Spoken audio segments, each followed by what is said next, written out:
Hey guys, I had a fun time with the System is Down podcast. We talked about church and faith, spirituality, depression, and all that sort of stuff. It was very fun. It was an engaging conversation. And sometimes when I have engaging conversations on other people's podcasts, it just makes me so happy because it's just fun. There's no pressure. You don't have to carry anything. You're just in someone else's house. They want to talk to you. And all you got to do is just take a deep breath, relax, talk.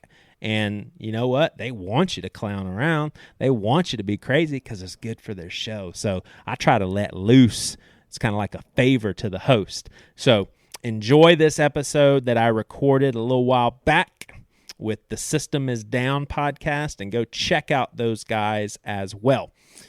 Just a reminder that we are keeping this feed open so I can continually update you guys with new happenings and things going on, some big projects that I don't want to talk about right now, but I do want to keep the Pastor with No Answers listeners listening because I want y'all to know what's going on. For those of you that there is also content that I am creating that is going on at the BC Club. It's Pastor with No Answers type content, and I want you to have access to that as well. So what I need for you to do is go to facebook.com/bcpastor, like it, and I'm going to leave some instructions there very soon for you to track down some of the content that you have missed, given that I have kind of shifted it on over to our BC Club, which is Bad Christian Club, some folks that support our larger podcast, and I'm just wanting to condense my efforts there because I do not have all the time in the world. All right, thank you, and enjoy The System is Down with Joey Svendsen. Welcome to The System is Down.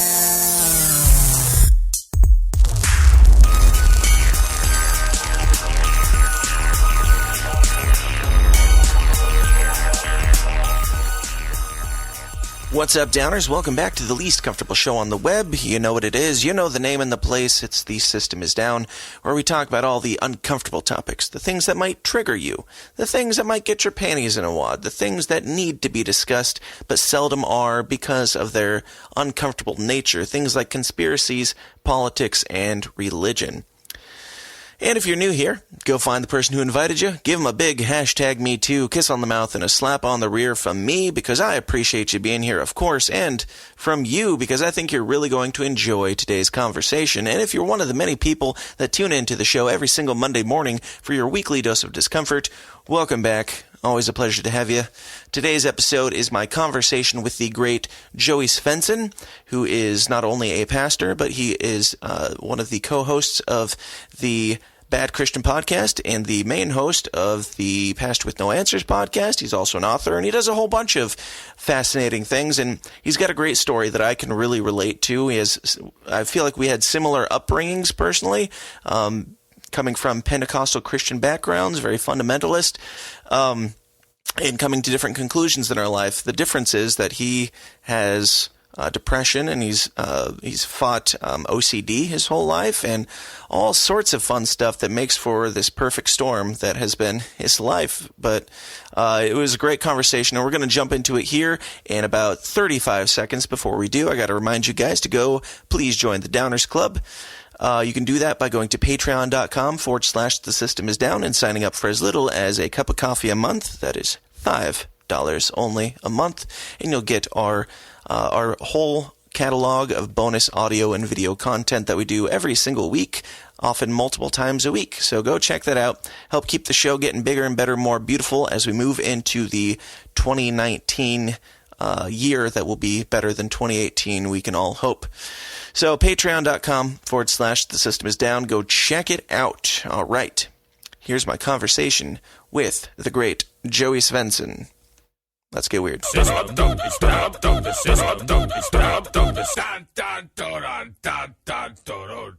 My guest today is pastor, podcaster, and author Joey Svendsen. Joey, how's it going, man?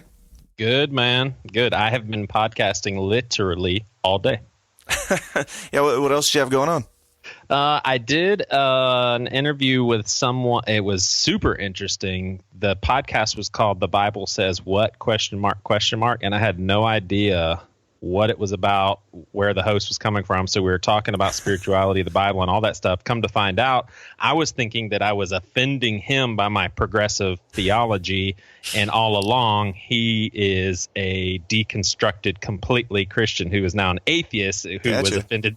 He wasn't offended by my spiritual beliefs, but it was really interesting to not know you weren't progressive where he was enough coming for him. from. Right. And then I recorded like 3 or 4 Bad Christian episodes. So it's been a podcasting day. Yep. Well, nice. Thank you so much for working this into your busy schedule. We've been talking about it for almost a year now, but glad we finally pegged down a time. It's great. But yeah, I read your book, and that's the main reason I wanted to have you on the show to discuss. And I know that I feel like a lot of our childhood was very similar to each other and had a lot of similar results. Mine not nearly to the extreme of yours after reading your book. Yeah. But what are you trying to say, man? I think you know. I think you've read it. You know what's in there. But I told my wife last night, I was like, this book is like, in a good way, the most cringe-inducing thing I've ever read in my life, and it's fantastic. I loved it. It was very, very good and easy read. So let's just start from the beginning. Like, I always like to get people's background, their upbringing. Tell everybody like where you were as a childhood growing up, and like what your family structure and dynamic was. Yeah, I mean, ever since I could remember, I was being raised to have spiritual lenses of some sort, because by the time I was old enough to remember, my parents had a genuine conversion. It initially started when we were in the Catholic Church. And so I remember kind of my parents being a little uneasy with Catholicism, but they didn't want to make a quick jump, so to speak. But I mean, for people that aren't familiar with Catholicism, there's definitely a legalistic side of it, and yet the legalism doesn't really come from the Bible, because you're not really reading the Bible either. But that's when a lot of crazy notions, I think, started to take place. Like, I'll give you one example, and that was that I remember feeling obligated to tell my dad when he asked me who I thought was the most beautiful woman in the world, and he's got his arm around my mom, thinking that it was an easy answer. Right. And I said, well, Mom, except for the Virgin Mary. And I really felt like that was my obligation to say that. Like, I felt like I would be disobeying God by not saying that. So that was how I started looking at the world spiritually, just through a legalistic viewpoint. And then when they started looking for other churches, we went the pendulum swung in the opposite direction, and we were in Pentecostalism. But unfortunately, the legalistic pendulum did not swing at all, and probably just got a little bit deeper and thicker. And next thing you know, I'm constantly thinking about being assured of my salvation, scared of hell, and all of that. And I would say that I haven't been free from all of that maybe for about 5 years, maybe. Yeah. Pentecostal here. Dad was a pastor and everything. Yeah. Well, I was Pentecostal, but similar upbringing. But with the legalism, was that instilled in you by your folks? Like, did that come from the spirituality, or I know you had like OCD and all that, but were they dogmatic about their faith, or was that just a result of your mental state? Yeah, well, interestingly enough, my parents did contribute to that, but I don't see them in a negative light, because they were just going through the motions with what they were learning at the time as well. And if anything, they were seen as kind of rebellious in our church circles, because they let my brother and I listen to Christian metal and things with a beat. They let my brothers my parents let my brother have long hair, and, we could do different things with our fashion, and some of that stuff was really looked down upon. So, and, on one hand, maybe my parents brought a healthy element into all of it, but my mom read the book and definitely felt burdened and Sure. even articulated, I feel like some of this is my fault. And even though I know there's some truth to that, I don't see it in that way. And I've told her specifically, I was like, Mom, your mothering, I don't see in any other light but positive. So Absolutely. You're just going to have to get that out of your head. But no, I wasn't allowed to listen to secular music, wasn't allowed to see any movies beyond PG and, all those sorts of things. So yes, there was and then I was in a ministry drama team at my youth group, and we actually had a contract that we had to sign promising that we wouldn't listen to secular music, watch certain, PG-13 movies. Yeah. We had a curfew. And so, yeah, I just embedded in a legalistic culture my whole childhood. So, yeah. Fun stuff. Yeah. Fun stuff, man.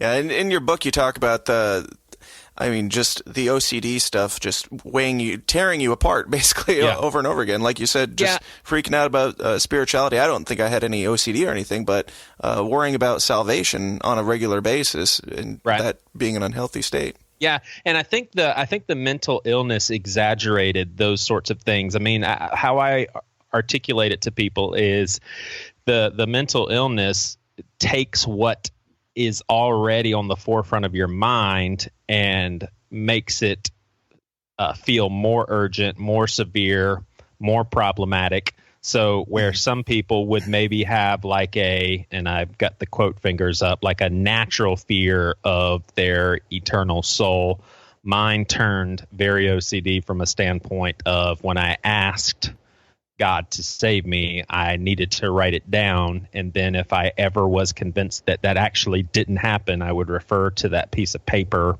and say, well, it had to have happened because I wrote it down. And then I would put a check mark on it. But then sometimes I could be convinced that all of that was a sham, and I'd have to throw that piece of paper away and kind of start all over. And then, sometimes I'd be convinced that I wasn't even awake when I said it, or I wasn't sincere, or I didn't address God appropriately. And I said Jesus, I should have said God. I said God, and I should have said Jesus, or I didn't really mean it. And so I think that's where the OCD parts came into, where I explained that to somebody else and they're like, my gosh, that sounds crazy. And I'd be like, yeah, it was very crazy. Literally. Yeah. Right. But yeah. And in the Pentecostal realm, I'm a very not emotional person. I listen to your podcast and stuff. You seem like you're more emotional than I am, and easier to get into that side of things. But for me, I had big issues with the fact that everything was about feeling. Everything was about different emotions. I can't that bothered me as a child. I can't even imagine having OCD. Having all that with emotional height on top of everything, and then feeling like you have to say things a certain way for them to actually, have any meaning to the creator. Right. It was absolutely crippling. I mean, there's no other way to put it. Now, I am happy to say that when I look back on my childhood and teenage years and college years, I don't see it as like an altogether rotten mess, because I thank the Lord I had a healthy household in which my parents loved me. We went on vacations. They spent time with us, and I had a great brother and all of that. But, I have definitely spent some time now as an adult mourning what was lost through all of that bondage. Like I literally feel like there was a lot that was robbed of me, such as just a normal 4 years of high school. Right. I couldn't engage in relationships normally. A few examples are, if I'm in a circle of dudes and someone says an inappropriate joke, I felt compelled to have a frown on my face, because if I fed into that joke and smiled, then I lost my witness and frowning for Jesus was accountable. Yeah, exactly. Yeah. What was kind of your vision of God? Like, how did you perceive God at this point in your life? I mean, it couldn't have been anything personal except for just wrath. It's interesting because I think that as an adult reflecting on that, maybe the best way of putting it was that God did love me, but he was constrained through a particular system that even he had to work within. So, for example, what was so troubling to me is I was just like any other human being that was trying to have faith in something, which meant I lacked it often. But then when I read the Bible and I read that you receive Jesus through faith, I'm like, well, I'm lacking faith, so I obviously haven't been able to receive Jesus. And then that circle just kept repeating over and over. So I didn't see God necessarily as like an angry, pissed off God that wanted to send me to hell, as much as I saw salvation and faith and all of that as like a formula that him and I were working within. And I remember coming to some revelations, which I would imagine would be God saying, dude, you got to get out of this. And one time I realized, again, I think it was God. It was basically, dude, there's no such thing as trying to ask me for salvation. You don't try. You either do or you don't. Like, I'm everywhere. I hear you. I'm omniscient. I'm omnipotent. I'm omnipresent. I got this covered. So if you're saying something to me, you don't need to second guess your intentions or anything. I already know all of that. You cannot try to ask for something. And that actually brought me a good bit of peace. Like, well, yeah, that even logically makes sense. Yeah, absolutely.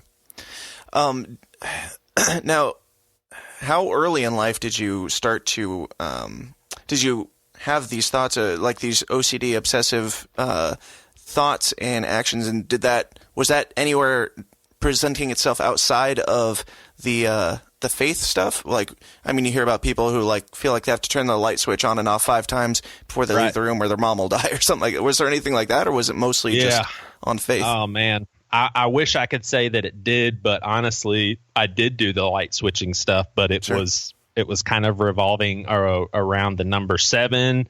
And it was revolving around the direction of up instead of down, like towards heaven instead of towards hell.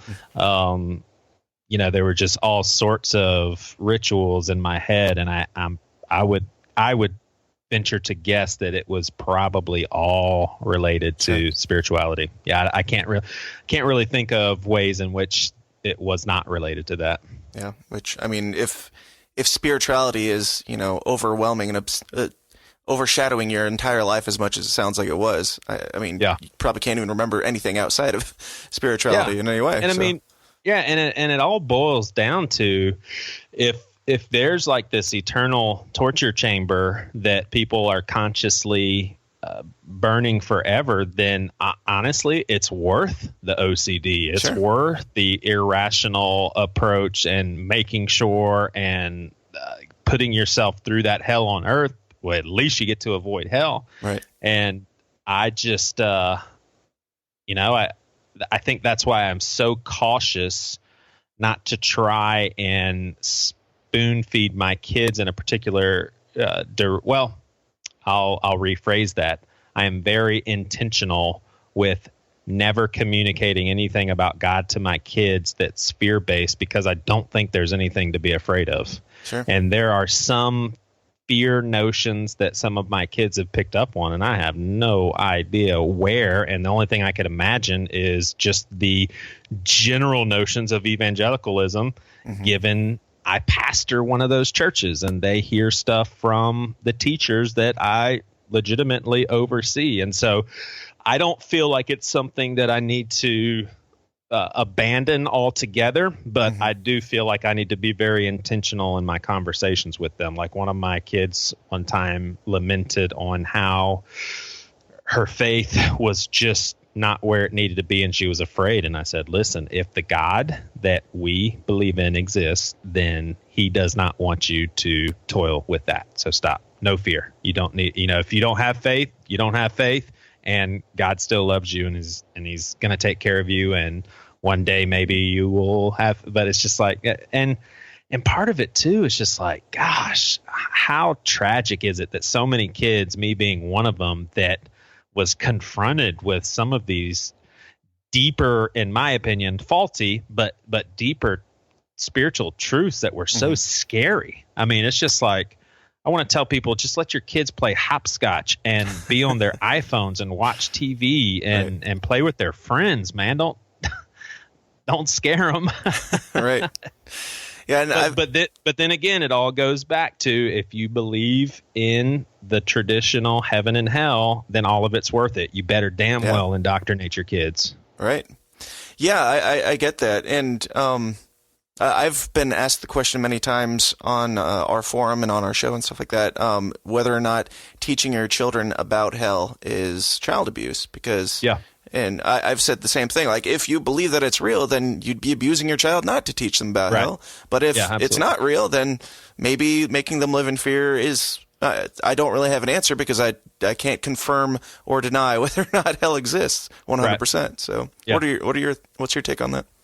On whether or not it exists? Well, yeah, and whether or not it's child abuse, I suppose. If you think it doesn't. I mean, I would agree with your rationale. It is definitely not child abuse if it's real. Mm-hmm. And I would even go so far as to say, you know what, if a parent suspects that it could be real, then I don't blame them for trying to indoctrinate. It just so happens that for me, and this is not someone speaking, and you know, I understand where people are coming from, and I understand that a lot of people will write me off as a heretic and obviously making my own rules and straying away from the Bible, but I'll still put it out there how I see it. This is not coming from a person who has stopped talking to God, who has stopped seeking him, who has lost a peace that passes all understanding. Like I have access to this. And again, some people could say, well, yeah, it's a faulty access. You're not really hearing from the Lord because you're not believing correctly. But I am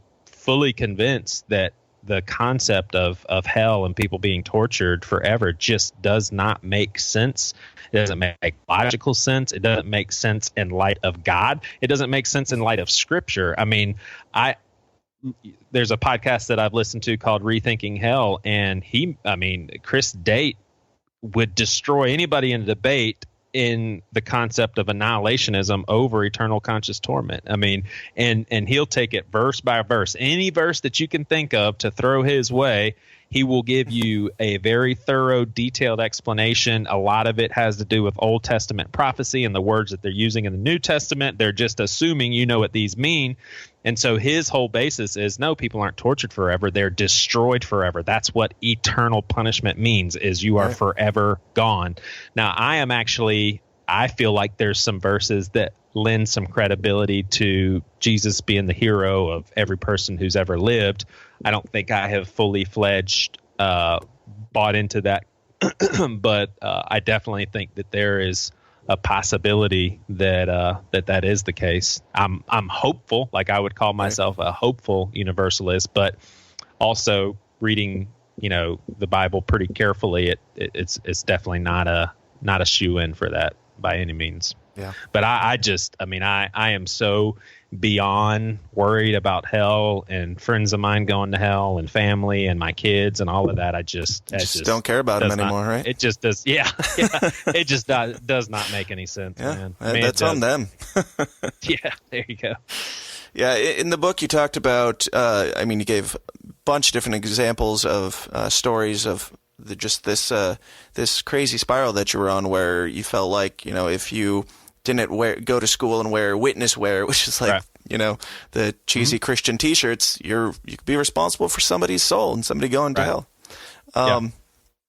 Dig into that a little bit. There's a verse that kept me further imprisoned, and that was, I think it's in James, where it says, to know the good things to do and not to do them is sin. So what that did is, not only did I feel guilty about the bad things that I did and felt like I needed to repent for those, but I was also constantly thinking about the stuff that I hadn't done that I needed to do.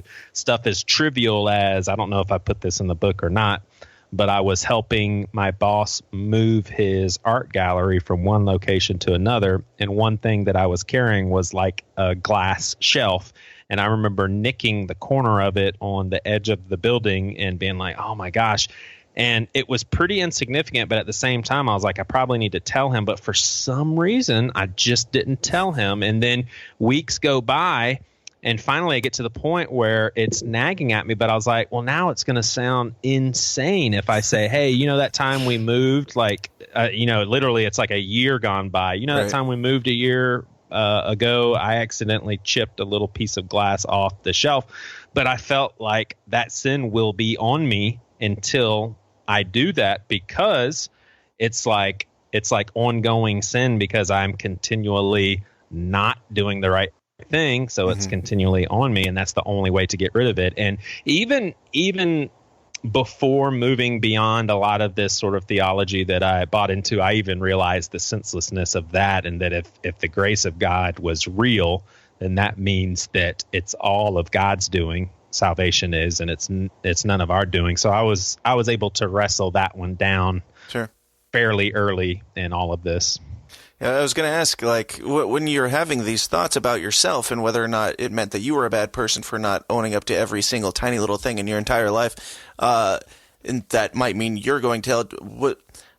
Was there anybody in your life where you're like, obviously that person's not going to hell? I mean, I can't imagine thinking in the way that you were, but I also can't imagine that you could look around and not see how bad everybody else is and think, you know, everybody's going to hell. If the world blew up right now, then nobody would be safe, because they're not constantly repeating these prayers over and over again. Yeah. Well, it's interesting. I mean, a couple of things there is, as an adult now, I can look back and realize how silly this was, but I was definitely under a delusion that everyone that put their hands in the air and clapped their hands at church and said kind things about God, they were totally legit, 100% living for the Lord, did not have any sins in their closet or anything. I felt like, okay, these are the people that do it right. And this is obviously who I need to aspire to be like. And then my dad, he had gone through a lot of the mental, spiritual trauma that I was undergoing. And so he was able to walk me through certain things. And, you know, honestly, I feel like he ended up at a place that I have moved beyond, and I don't mean beyond as far as I'm more informed than him, but you know, he really did camp out on some very simple promises in the Bible that I feel has been good for him and probably God's intent, such as the simplicity of ask and you shall receive. You know, for him, it was just like, look, it's not complicated. If I ask God to save me, he's going to save me. Where I think I have kind of, I'll still hang on to that a little bit, but I've just moved beyond that from the standpoint of, my gosh, there's so many things I don't understand. I don't know what this means or what that means. I can kind of suspect what this or that means, and I do get something out of Scripture, but then there's always a second guess as to, you know, is this really from God? Was Paul really inspired? And just all this stuff, to where I really lean on my personal communion with God. And again, I understand what Christians would do with that. They'd say, well, if that's detached from the Bible, you can't trust it. And I understand that, but I would also implore people to understand that this is coming from someone who has, at least in my own way, been seeking God for 35 years. I mean, ever since I was in the single digits. And a lot of it was rooted in fear, and there was never this time where I put my middle finger up to God and said, okay, screw this, I'm out of here. Like, there was always a diligence in seeking him, seeking freedom, seeking truth. And here I am, and there's no going back, and I cannot express the peace that I feel. And it's like, if I were to try to reel it in and go back to an evangelical fundamentalist sort of point of view, I could literally just feel myself going against the Spirit. And so maybe I'm deceived. And, you know, as far as my upbringing, obviously, and I've talked about this on Bad Christian before, there's that tiny, tiny, tiny little piece of me that's just like, what if I am just classically backslidden? Sure. I have turned from the truth. My heart is hardened, and I am going to be punished forever and ever. And there's just no way. I mean, we were warned about it. We were warned, like, it's going to be easy. It's just going to happen one day when you start listening to these things and watching these things. Suddenly, you're going to think like the world, and you're going to be of the world if you don't follow these rules. And of course, And so the only thing I would say to that is, if that's the case, then the enemy is literally pawning himself off as the God of all comfort, which it seems like the Bible warns against that as well. But then I would say, you know what? if God would allow that to happen to someone who only wanted to do what's right, Right. who even served God, believing in the concept of hell, and surrendered everything, and had nights of turmoil and pain and suffering, and just wanting to do what's right and wanting to be in the right place, and then he allows an enemy to steer me in the wrong direction, then, I mean, what am I to do with that? I mean, there's nothing I can do. Then I would say God is part of the evil side for allowing that to happen, and we're just all screwed. Yeah, yeah, I mean, absolutely. there's no way to look at it. Yeah, if you can do every single thing in your power and still fall, well, I mean, we still fall short, but and still like fall short enough that he's like, well, you didn't do good enough because you believed one. You didn't interpret these words exactly how I said. So exactly. I mean, imagine that's on you, man. Right. Exactly. Imagine my son constantly on his tippy toes saying, Dad, all I want to do is please you. And this is genuine. It's from the heart. Like, I'm scared that you're going to punish me, and all I want to do is do what's right. But then because he was thinking the wrong stuff, I just dismissed his effort, dismissed his intentions, dismissed his motivation, and just said, yeah, sorry, you're not thinking correctly. And Ed, on top of that, you imagine you actually created his brain from nothing and gave him those thoughts. Right. Absolutely. Absolutely. Yeah, it's interesting for sure. Yeah. So, what else we got here? I really enjoyed the story about the skater girl, because I was Pentecostal PK, and my wife was Southern Baptist girl, and well, before we got married, we had the conversation with her dad of the once saved always saved stuff, and I mean I was just taught, this is what it is, and you never question it. It's just what you were taught. And then the first time I met my now father-in-law, I was like 16, and we had the conversation of he was like, so if my friend who died didn't say a prayer before they died, did they go to hell? I was like, I'm 16. I'm not going to sit here and tell you your friend's in hell, but yes, like from what I've been told, then I would hope that you do know more than me, given that you're a 40-year-old man. But it's crazy to assume that somebody at that age has any clue about anything. But yeah, absolutely. I mean, it is just such a crummy situation to be in, to have the weight of people's souls on your hands, and a God constantly looking down and not being satisfied with what you're doing. It's just it's a mess, man. I really do sometimes think about how extraordinarily amazing it is, and I don't mean that in a good way, of all the billions of people in the world. I was seeing through such a narrow view. I mean, so not only was I a Christian, which does not, it's not even close to the majority of human beings, but also Pentecostal, also Church of God, and also this certain brand of Church of God, and I literally thought I was right and everybody else was wrong. Right. My view of the Bible, my view of hell, my view of God, how things work. Like, I was convinced that our way was right. And what does that mean to everybody else? I mean, my gosh. And I really do think that we're going to end up in whatever the afterlife is. I mean, I personally believe that the God of the Bible is going to be our afterlife, and I do believe that heaven and earth will come together and all things on earth will be redeemed and all of that. But I really do think that 99.9% of all there is to know is not known right now, and the amount that we know about God and understand about spirituality and life and all of that is just this just the tiniest little bit. And I think that is okay. And the little bit that maybe we are on the right track with is maybe God's grace to show us that. But I think, if you're a being that created all of this and created humans to enjoy him and creation to be enjoyed, and recognizing just how fleeting life is and how short-lived it is, I would imagine that I'd be, as God, it'd be like, okay, everything's going to be all right. These people are going through suffering. It breaks my heart, but it's just going to be for a short time, and we're all going to be together, and we've got forever to understand things and for me to make it up for them and all of that. But, I realize how senseless that sounds to people that don't believe as well, but that's kind of what I believe. Okay. I've personally been asked multiple times, like, given the ups and downs and some of the crazy stuff that I feel like I was taught, I've had bouts with atheism and stuff like that. I do currently believe in God. I've been asked, why do you?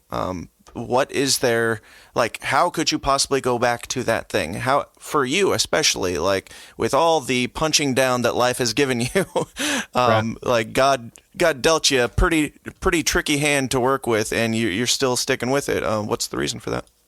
Well, I think for me, the existence of God just makes more sense than non-existence of God. Like, as far as how everything came about in the universe, it doesn't really make a whole lot of, it makes no sense for it to have all come from nothing. And then to think of some inanimate or not inanimate, but something that is like an unconscious, impersonal force just always existing, that doesn't make sense either. So it seems like there had to have always been an intelligent being that far exceeds our understanding that was always here. That's the only thing that really makes sense. So that's a starting point. But then it's like, okay, well then who is that being? And all I can say is I really have been seeking who this is for my whole life. And so the main stuff that I camp out on are the stakes in the ground throughout my life, to where I just can't explain it any other way than saying God intervened. And I personally now can look back on the tumultuous nightmare of aspects of my childhood and teenage years and all of that, and now see the good that is coming out of it, as far as me being able to articulate things in a way that maybe other people who haven't undergone that sort of thing can't. Mm-hmm. And then also just the trajectory of my faith and outlook becoming more and more progressive. It's like I can understand, both extremes. And for me to sit here and feel sorry for myself about having some mental and spiritual heartache and turmoil, mm-hmm. I mean, let's just face it. If that's a problem, then we haven't even scratched the surface, because I know of a whole group of people who, and I'm not trying to sound, bizarre or random, but this is near and dear to my heart lately when I think about it, is the millions of people that were hauled into ships in the most unimaginably horrible conditions, and maybe even born on one of those ships, and then when they're old enough to know what's going on, they're going out into a field and working in the most horrible conditions. Their health isn't cared about or anything, and end up being a slave for 65 years and then die, and that's their whole life. Right. I mean, and you compare my life to that, and mine is a cakewalk. At least I lived in an air-conditioned house and got a free education and had Christmas presents to open on December the 25th. Right. So for me to say, wow, that's really messed up for God to allow me to go through all that, well, then we got more problems to talk about. Right. Absolutely. I love it. Now, I don't want to ask you to tell the penis story, but I got to at least ask, are you tired of telling the penis story? Nah, I don't care. I'm sure that every podcast that you're on, they're like, no, talk about your penis. Well, I mean, it just to me, it makes very logical sense. I mean, the snapshot is when you're a little kid and you see your dad's, you see it in such a magnificently large light. And I'm seeing that with my sons. I mean, they marvel at my penis. They're like, they literally,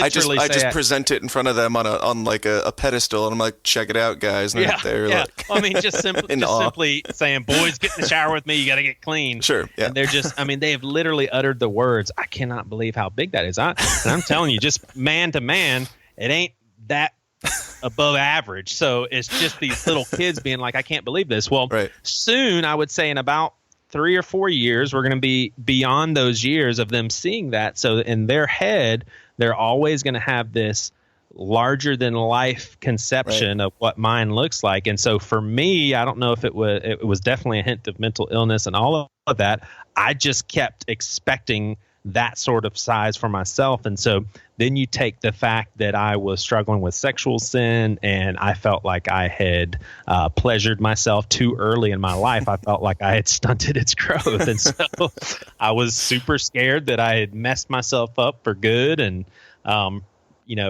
into up until even getting engaged, I was still worried. I was like, did I mess it? Is my wife really going to be upset? And so the punchline of all of this is I whipped that little boy out and showed my dad to ask him if I was all right. He said I was all right. So they haven't spoken since. My dad died of a heart attack right there, but I was good to go. Yep. Heart attack of the massive size. He was just so wowed by it, right? Yeah. There you go. There you go. So with all the, we didn't even get into much on the depression side of things too, which is another facet to your story. But with all the OCD and the depression and the things that you're working through in life, how are you doing now? Like, is this something that you're pretty well past, or is it still something you struggle with? The depression in general is not something that I'm completely past. I just feel like I am over time acquiring more and more tools to combat it with, some of it is just longevity of recognizing the senselessness of certain thoughts and just growing up and becoming more mature in how I view life. But then some of it is through reading books, listening to some podcasts, getting counseling, medication, and all of that. So I'm at a way healthier place now than I would say I've ever been since the early 90s, like in middle school or whatever. But there's definitely, I think that I'm the type of person that is just predisposed to that sort of thing. And so I think it will always be a struggle to some degree. And I also think that it's, when we talk about it being a chemical thing, there literally is like a chemical pattern that your brain learns, and that it takes a really long time to unlearn and for those knots to be untied. And I think that maybe I'll never completely get to the bottom of it. Yeah. Maybe I'll never be able to literally clear it off and kind of have like a fresh start. But I do strive for that, and I do recognize the importance of putting, honestly, I think mental health is probably the most important thing, period, because I really do think if you're mentally unhealthy, then your relationship with God is going to be jacked up and messed up. So I feel like it is a top priority. But yeah, I still have, but whereas I would have maybe 3 weeks of hell out of the month, and then maybe not literal hell, like metaphorical hell, right? Right, metaphorical hell, and then don't believe in that around here. Yeah, and then 7 days of being like kind of numb. Mm-hmm. That was my life 15 years ago or so. Now I would say maybe 4 days out of the month are pretty challenging. Sure. And then maybe 3 days out of the month I'm kind of numb.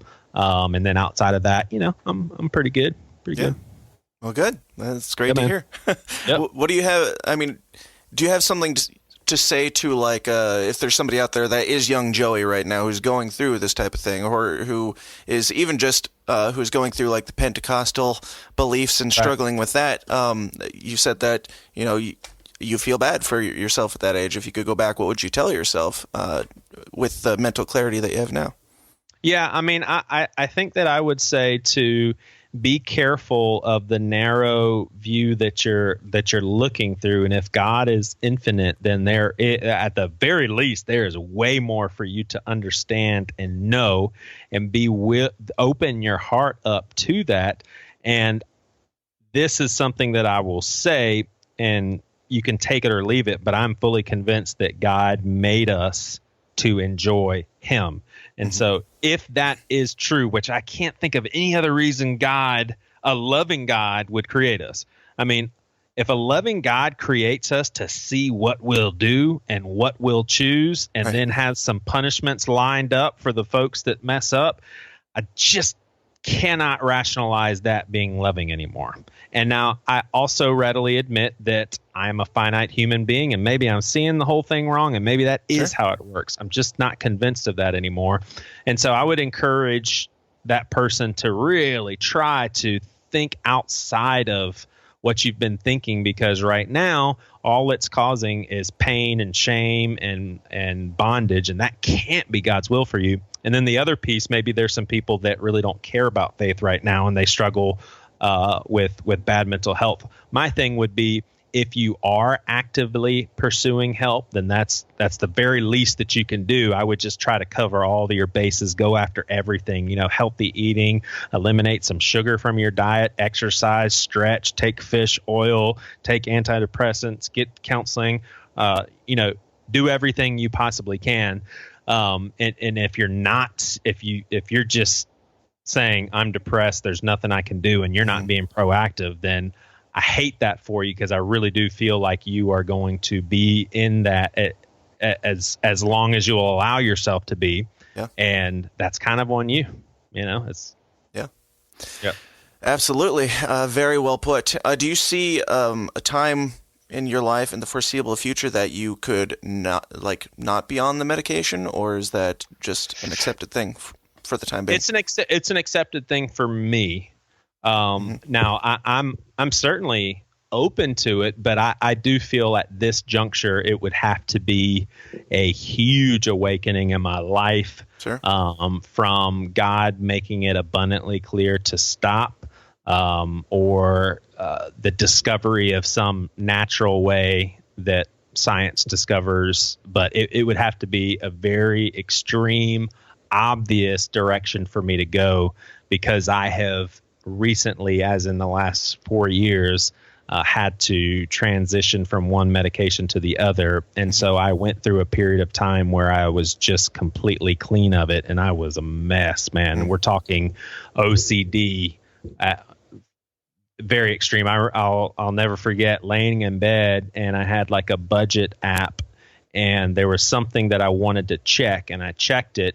And next thing I know, within 2 minutes, I had checked it probably about 14 times, and I could not stop. And my mind was just completely cluttered with, there's so much to do, and I need to be doing it, but I don't know where to start. And it was just bombarded with so much to do, and just all these things floating around. I mean, I don't think that I can make it without it, or at least in a healthy way. So that's just my lot. And, if it's my, maybe it's the thorn in my side that keeps me humble and that shows that I need God. And some people would say, well, if you need God, and get off the medication. But I don't, that's some bullshit, man. I don't listen to that. God wants me to be miserable. It's my penance in life for not wearing those Christian T-shirts every day. Right. So. And God hates doctors that create medication that can help people's mental health.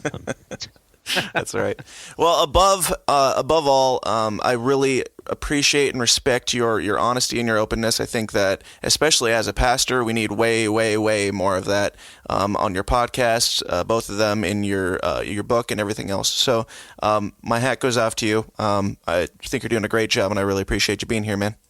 Well, I appreciate it, man, and thanks for your time. Thanks for letting me be on here, and thank you so much. Absolutely. Now, go ahead and plug your stuff. Tell everybody where they can find out all about you, your church, your podcast, your book, and everything you got going on, man.